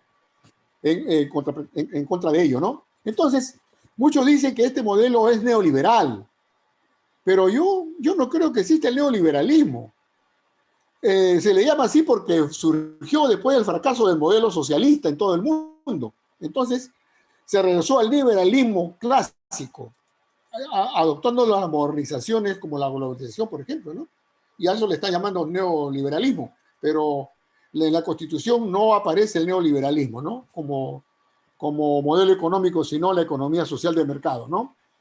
Y con respecto a eso, pues, esa economía social del mercado es la que permitió que el Perú avance, que el Perú Un minuto desarrolle para concluir. y que se atienda como se atendió al Perú, con construcciones de infraestructura, carreteras y etcétera, ¿no? Y el avance social que se logró. En cuanto al respecto al marco constitucional, evidentemente que el marco constitucional que marcará la ejecución del gobierno de Fuerza Popular es la Constitución de 1993, que fue constitucionada y aprobada por el pueblo. Y como vuelvo a repetir, es la única en la historia del Perú que fue refrendada por el pueblo. Esta Constitución estableció un nuevo marco de instituciones políticas y económicas abiertas e inclusivas, al contrario del otro modelo, ¿no? Y entonces, es así que era necesario el cambio de la Constitución. Julio, disculpa. Tiempo cumplido, disculpa. Ok, Eduardo González, sobre el punto, pregunta. Sí, muchísimas gracias. A ver, vamos a tener que ponernos de acuerdo. Porque el señor Zelaya insiste desde el principio de este debate que llevamos 20 años de gobierno de izquierda que han arruinado al país. Y por otro lado, nos acaba de decir que llevamos 30 años de prosperidad gracias a la Constitución de Fujimori. Entonces, ¿cuál es? O llevamos 30 años de neoliberalismo triunfante, con gobiernos neoliberales que gobiernan con esa Constitución, o llevamos 20 años de gobierno de izquierda. No pueden ser las dos cosas a la vez, decídase. Esa Constitución, por cierto, se aprobó bajo un referéndum que era dirigido y que era bajo el entonces OMPE y JNI, las autoridades electorales de aquella época, las autoridades electorales de Alberto Fujimori, y aún así ganaron ese referéndum con las justas. Para mí, ese texto, llamado Constitución por algunos, es un texto muy dudoso. Y ese texto constitucional, a mí me parece que se hizo precisamente para facilitar el modelo económico. Es decir, para sacar al Estado de cualquier posibilidad de intervención en el espacio económico y poniendo al Estado en un rol ni siquiera subsidiario, apenas vigilante. El Estado se supone que tiene que vigilar y que Tiempo tiene... cumplido, por favor. Ah, bueno. Ya está, suficiente las ideas. Pero, ¿cuál fue su pregunta? ¿La puedo hacer? No, era su exposición, no, disculpe. No, era la pregunta, porque supone que después de usted viene la pregunta. Entonces, la pregunta era muy clara. Pues, ¿llevamos 30 años de neoliberalismo triunfante gracias a la Constitución de Fujimori o llevamos 20 años de desastre gracias a gobiernos de izquierda? ¿Cómo es? Bueno, muy sencillo, ya lo expliqué anteriormente, que en los últimos 20 años que ha gobernado la izquierda, sí, Toledo no fue declarado abiertamente izquierdista, pero gracias a Paniagua y a García Sayán liberaron muchos terroristas, indemnizaron a muchos terroristas, eso no es ser de izquierda. El APRA, usted sabe que es una social izquierda, ¿no? Humala siempre se proclamó como izquierdista y después cambió su hoja de ruta y no le quedó otro camino, pero era de izquierda. Entonces, el gobierno, los gobernantes anteriores no han cumplido a cabalidad lo que estatuye la Constitución. Hicieron algo por hacerlo, ¿no? Por ejemplo, hubo una disciplina fiscal que permitió tener fondos, porque si la pandemia nos agarraba sin un centavo, que se logró tener gracias a esta política social de economía social de mercado, no hubiéramos podido afrontar ni siquiera la primera etapa. Pero ha sido mala gestión de los gobiernos estos de izquierda. PPK a la izquierda lo sacó con Vizcarra, ¿no? Entonces, cuando yo digo eso, me reafirmo, ¿no? Tiempo cumplido. Que ha sido un gobierno de izquierda que no cumplió la Constitución. Ok, sobre el mismo punto, modelo económico / diagonal marco constitucional. Muchas gracias. El marco constitucional que tenemos es un marco hecho a la medida del modelo económico. O sea, nosotros no tenemos una constitución que dice cómo debiera ser el país de acuerdo a los deseos de los peruanos. Lo que tenemos es un modelo que nos dice qué tenemos que hacer, dónde tenemos que trabajar, qué tenemos que explotar, y eso se legaliza a través de la Constitución. Particularmente en el capítulo económico que le impide al Estado tener una actividad económica. Más aún, tenemos una Constitución que no solamente protege ese modelo económico, centrado en las ganancias y no en la gente, sino que además permite el caos que hemos vivido. Esta es una Constitución que no realmente articula equilibrio de poderes, porque es una Constitución que permite el permanente choque de trenes, es una Constitución mal hecha. Más aún, hasta en algo que a la derecha le gusta mucho, que son los estados de emergencia, es una Constitución mal hecha. Vea usted el capítulo sobre el estado de emergencia de la Constitución o del texto constitucional del 93. De acuerdo a ese texto, el Estado puede entrar en la casa de usted y puede arrestarlo por caminar en una hora indeterminada cuando hay toque de queda, pero no puede nacionalizar el oxígeno para que la gente no se muera.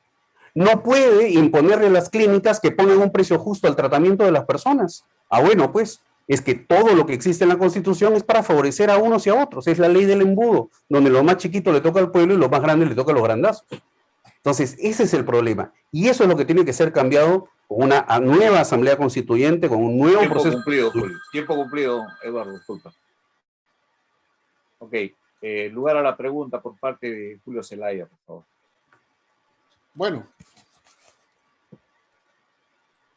usted sabe que todas las políticas económicas estatistas han fracasado en el mundo y han llevado al caos a Venezuela y a Cuba, por ejemplo. ¿Usted conoce eso? ¿Usted podría decirme que esas políticas que usted está enarbolando va a mejorar al Perú? Usted sabe que la Constitución no prohíbe que hayan empresas estatales. Al contrario, vea usted bien la Constitución. Lo que hace la Constitución es regular a las empresas privadas y regular a las empresas estatales. No las prohíbe. Prohíbe el monopolio, sea del Estado o sea privado. ¿No? ¿Sabe usted, conoce usted todo eso? ¿Me podría decir, por favor? Bueno, veamos. Esos modelos que usted menciona, que son un fracaso, como por ejemplo el modelo venezolano, ¿en qué se basan? Toda su economía es extractiva.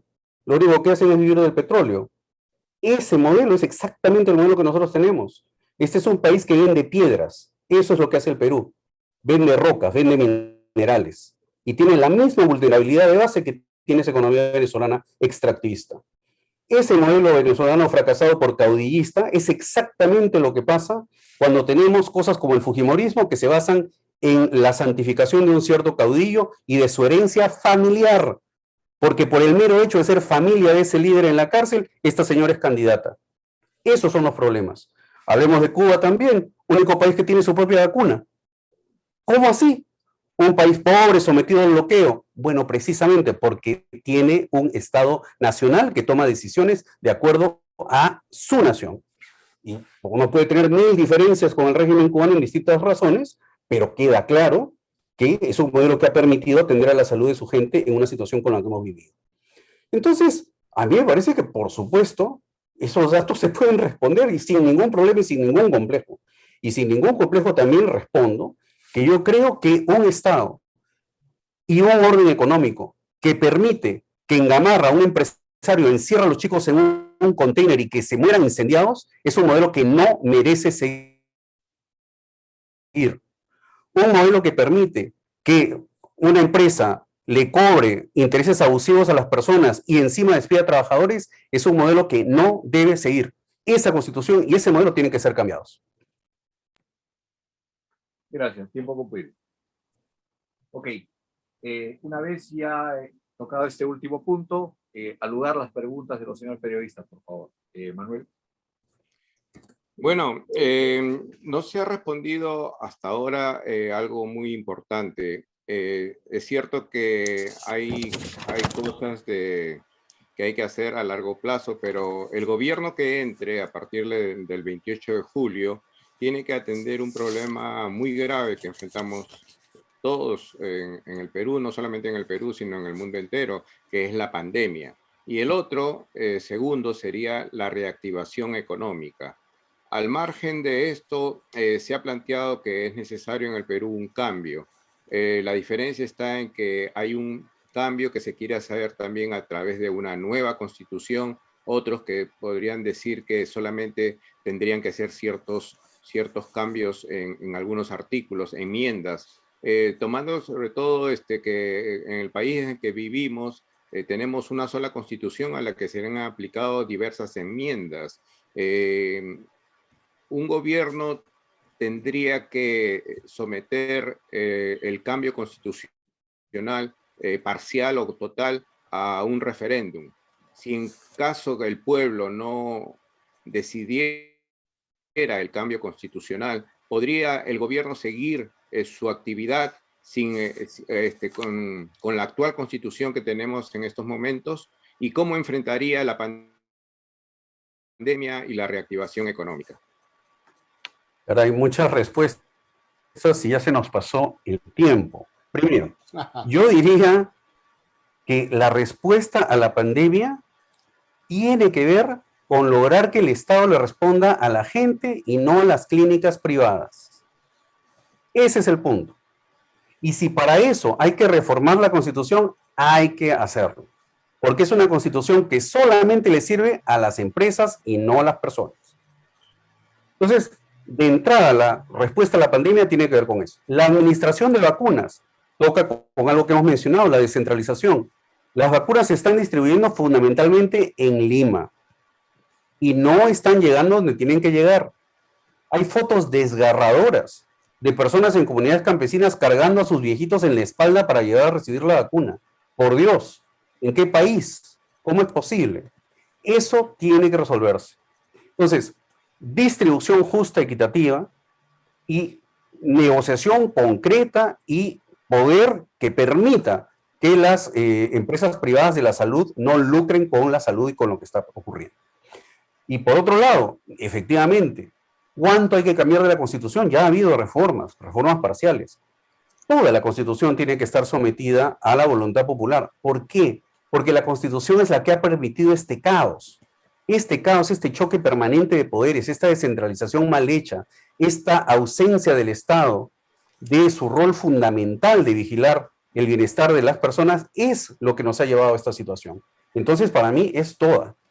Se intentó cambiar la Constitución en el año 2000 cuando cayó el régimen dictatorial de Alberto Fujimori, efectivamente, y desgraciadamente ese proceso fue saboteado, entre otros por el APRA.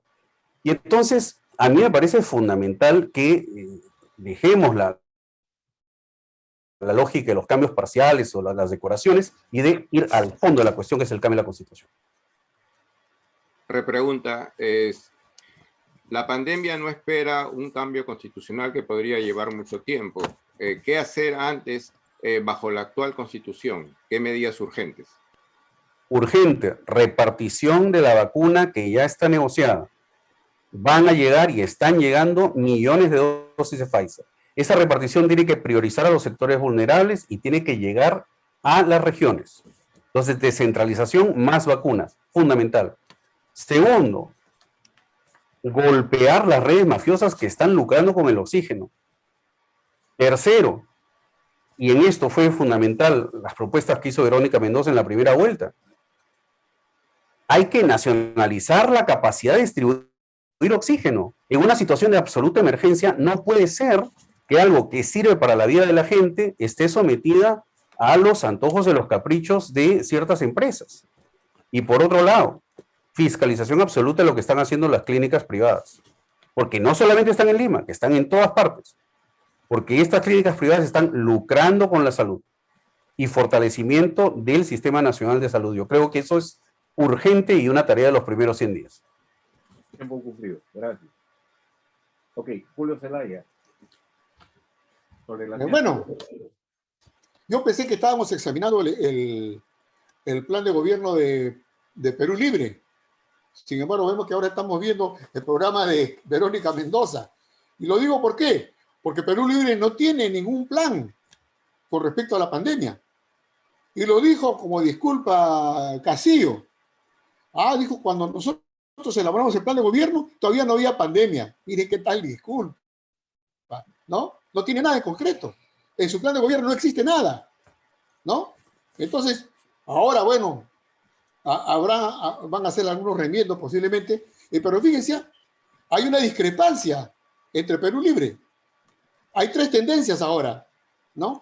La tendencia de Perú Libre, que no quiere aceptar ni a Verónica, la tendencia de Verónica y la tendencia ahora de Miguel del Castillo, que los tres tienen diferentes equipos de trabajo. Total, es una, no sé, no se entiende. Es algo que a nosotros los peruanos nos deja mucho que desear, y yo no creo que los peruanos vayan a tener esa libertad de elegir. ¿Entre qué vamos a elegir? Elijan la libertad y elijan entre la... Oiga, y le voy a decir algo más. Hay que elegir entre la vida y la muerte. Y cuando yo digo entre la vida y la muerte, no me refiero a la muerte que generó el terrorismo. Me refiero a la muerte que ha generado este gobierno de izquierda, ¿no? Con estos ministros, como Zamora, como la otra señora de izquierda, ¿no? Que han generado la cantidad de muertos que ahora somos víctimas, ¿no? Y para eso, Fuerza Popular propone 70.000 pruebas moleculares el más corto plazo posible, la detención de los asintomáticos, entrega de alimentos casa por casa, las vacunas, ¿no?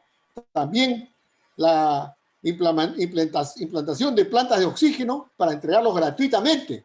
Y todo eso está en nuestro plan de gobierno, ¿no? Con respecto a la reactivación económica, también esa base del empoderamiento de las pequeñas y microempresas. Tiempo cumplido, Julio. Gracias. Ok. Al lugar, Liliana Bringas, ¿alguna pregunta al respecto sobre el modelo económico y marco constitucional?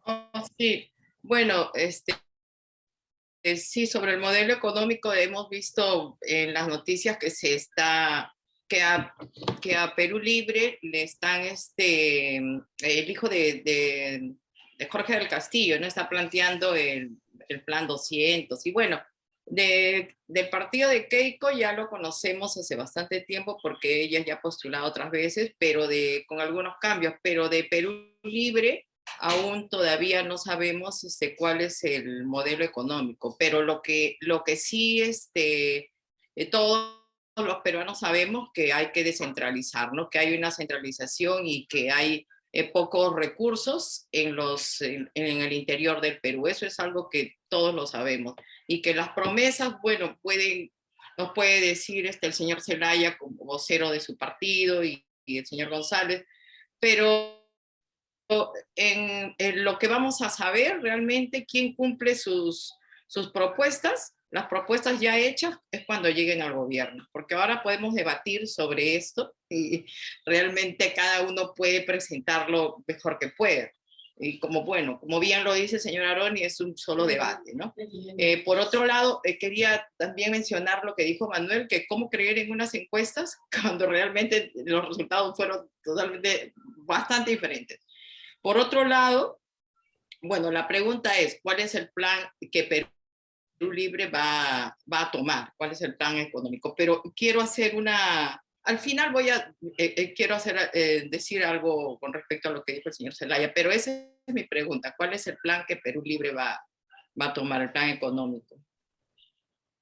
Sí, muchísimas gracias, doña Liliana, porque usted, por supuesto, siempre es la periodista acuciosa a la que nos tiene acostumbrados en Nueva York. A ver, mire, es muy sencillo. Hace ya un par de días, Anaí Durán, que es la coordinadora del Plan de Gobierno de Juntos por el Perú, explicó muy claramente que la elaboración de las respuestas para los primeros 100 días de la pandemia no están en manos de personajes, sino que se enfrentan tema por tema, donde lo que importa son los temas y no los personajes. Entonces, claro, en efecto, esta es una situación tan fluida, la situación en la que estamos, que en efecto tiene que hacerse las cosas sobre la marcha. En el país en el que estamos, en Estados Unidos, el mismo Biden, en el periodo que pasó entre la elección y la asunción del poder, o sea, entre noviembre y enero, tuvo que hacer exactamente lo que está pasando ahora en el Perú, que fue adaptar todos los planes para la hipótesis de gobierno. Entonces, sí, yo creo que lo que estamos viendo es eso. Lo que estamos viendo es un ordenamiento de las cosas. Estamos viendo una contribución de los equipos técnicos de Juntos por el Perú, que fueron desgraciadamente terruqueados durante toda la primera vuelta, y que están ahora, en efecto, trabajando con Perú Libre, con otros sectores patrióticos, para construir una respuesta ordenada a las cosas. Agrego, y he estado diciendo esto, querido Manuel, que desgraciadamente ya son mucho más de las 2 horas y 10 más de lo que habíamos acordado, y yo tengo que irme. Entonces, por cortesía, voy a escuchar a lo que diga el doctor Zelaya, pero tengo que retirarme realmente. Bueno, yo sigo insistiendo. ¿Me puede decir posiblemente el señor González que hace 2 días la coordinadora del plan de gobierno ha delineado las acciones que van a tomar? Pero hay una incertidumbre al respecto. Entonces, y también ha dicho Perú Libre que ellos van a mantener el plan de gobierno presentado por Cerrón. Entonces, ¿qué hacemos? ¿Se va a seguir manteniendo eso? ¿O se va a cambiar al modelo económico de Verónica Mendoza? ¿O se va a cambiar al modelo económico que ahora está propugnando Miguel del Castillo? Y los tres son diferentes, ¿ah? Vean los tres, ¿no? Entonces, hay una incertidumbre total que no ofrece ninguna garantía, que no nos lleva a un buen norte. ¿Qué vamos a hacer con esas? Y ellos tienen la culpa. Son tres facciones que en estos momentos, mire, si antes de gobernar se están fraccionando, ¿cómo sería en el gobierno? Dios mío, ¿no? Imagínense ustedes, ¿no? Ahora ya el amigo mencionó al presidente Biden. Y estamos viendo que el presidente Biden acaba de adoptar pues, una política de economía social de mercado, que es la que nosotros estamos propugnando, ¿no? Ya no es un neoliberalismo a tabla rasa, como el de Trump. Ahora él está propugnando por una política, una economía social de mercado. Vean las medidas que está tomando Biden, ¿no? Entonces, eso pues nos hace reafirmar que es el mejor modelo económico que existe en el mundo, ¿no?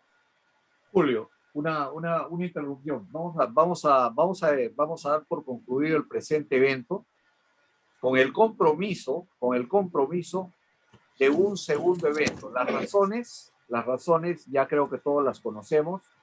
Hemos sufrido la interferencia por parte de gente interesada. Por lo tanto, ruego encarecidamente, acabo de comunicarme con Eduardo González. Eduardo González está de acuerdo. Podemos programar una segunda reunión para poder, por favor, ustedes a través de correo me hacen saber exactamente los puntos de agenda y el tiempo. Y en esta oportunidad lo tendremos que hacer con el mínimo de participantes para evitar situaciones como la que hemos tenido que lamentablemente sufrir el día de hoy. Señora Aroni, disculpe, quería tan solo hacer una pequeña aclaración, algo pequeñito. Al señor Zelaya, usted dice que hemos tenido 20 años de gobierno de izquierda y eso no es cierto, y por favor no confunda, señor Zelaya, yo le tengo bastante estimación, pero no confunda a quienes van a escuchar este diálogo. Primeramente, el fundador de Perú Libre, por si acaso yo estoy escéptica, pero el fundador de Perú Libre, y eso es público que justamente estaba haciendo la investigación ahora, Jaime Cerrón Palovino, que fue el papá del señor que fundó Perú Libre. Él acusó prácticamente, bueno, no lo acusó, pero fue durante el final del gobierno de Alan García que sucedió este crimen. Entonces, ¿cómo usted va a decir, y esto fue llevado hasta la Comisión de la Verdad y Reconciliación, que hemos tenido un gobierno de izquierda durante 20 años, señor Zelaya? Eso no es cierto, por ningún lado, solo eso. Bueno, mire, yo le voy a decir que... Pero eso no es verdad. No. Mire usted, lea la ideología del Partido Aprista y verdad que ellos se autocalifican como de una izquierda social. No lo digo yo, lo dice el propio Partido Aprista. El mismo Partido Aprista lo dice. Son una izquierda social. Sí, pero ¿ya? Es muy diferente. No lo digo yo. Esto es una discusión aparte. Claro. Entonces, en parte propongo ese tipo de conversaciones. Yo lamentablemente, amigos, los tengo que dejar porque estoy ya hace más o menos media hora con demandas familiares. Bueno, ha sido muy agradable estar con ustedes. Originalmente iba a ser una hora. Bueno, nos hemos entretenido. Eduardo, estamos quedando en una segunda parte con Carlos a programarla, por favor. Pero en esa oportunidad lo haremos con el mínimo de público y de la misma forma le rogaría a los periodistas presentes, primero que nada, mis mil disculpas, y segundo, que me acompañen en esa próxima reunión que, de ser posible, se hiciera la próxima semana en el mismo horario. Les agradecería porque de esa manera... Manuel. Sí, escucho. Una tingencia, Manuel. Yo preferiría que tú mismo toques los temas, ¿no? Tú dices, no, cada uno de ustedes pongan el tema. No, yo prefiero que lo hagas tú. Por favor. Bueno, hasta luego, ya nos ponemos de acuerdo. Muchísimas gracias a todas y a todos por estas preguntas tan interesantes. Muchas gracias, Liliana, muchas gracias, Manuel. Muchas gracias, Manuel, por organizar y muchas gracias, Julio, por la conversación. Mis disculpas. De igual modo, Eduardo, muchas gracias a todos. Yo creo que ha sido un error. Yo no creo que ha sido interferencia, simplemente que a veces se cruzan los cables. Pero bueno, muchísimas gracias y la seguimos. Gracias a todos también. Gracias. Hasta la próxima. Okay. Suerte. Gracias, Manuel, Liliana, nos vemos. Manuel, Liliana, por favor, público en general, la próxima semana repetimos plato. ¿Está bien, Manuel? ¿Está bien, Liliana? Sí, me avisan con anticipación, estamos yo recién me enteré hace cuando empezó. Bueno, es que así es la gente importante, pues la gente porque mira, imagínate sin avisar. Mira, yo he tomado como política, y te lo comento, hacer estos eventos en forma cerrada. Y los he hecho porque sabemos que somos un blanco perfecto para ataques. No es la primera vez. Y es la segunda vez que pasa. Entonces no es agradable porque el objetivo acá es informar. Acá no estamos manipulando la información, estamos informando lo que tenemos y lo que se da. No la alteramos, pero de pronto viene alguien que quiere pues destruir la buena intención o buena fe y llega pues, ¿no? Y llega y destruye de esa manera, ¿no? Pero Sí, ya quedando esto Pero aclarado, dar a conocer los temas con anticipación para poder así va. saber las preguntas. Mira, yo pienso que lo más inteligente acá es centrarnos sobre puntos en específico que les voy a hacer llegar, que Claro. son un poco consecuencia y resultado de diferentes debates que se han dado ya. Porque yo me tomo el tiempo de hacer un seguimiento a cada uno de los expositores a diferentes niveles y de esa manera obtengo los temas a tratar. Lamentablemente, pues, mil disculpas por lo acontecido, donde nosotros no hemos tenido mayor acción que querer abrirlo, y por eso pregunté y pedí aprobación a cada uno de ustedes, pero aprobaron, dijeron, abran la puerta. Pues bien, no faltó por ahí que entró el diablo. No, yo no dije eso, yo no dije eso. Bueno, yo no dije eso. Ahí te... Abran Bueno, la ventana nada más. ok. Buen día, gracias, muy amable. Gracias, Manuel, gracias. Hasta luego, Liliana. pues. Hasta luego. Chao, La chao, próxima chao, hagan Hasta Liliana. luego, Liliana. Chao, Nos Liliana. vemos. Hasta luego. Hasta luego a Próxima todos. semana, Chao. mismo horario. Chao, Gracias. chao, diáspora. Hasta luego. Chao, Ojalá chao. que lo puedan Hasta hacer, luego. ojalá que lo puedan hacer por Facebook Live con solamente los periodistas y los invitados, y el resto todos afuera viendo por Facebook Live. Bueno.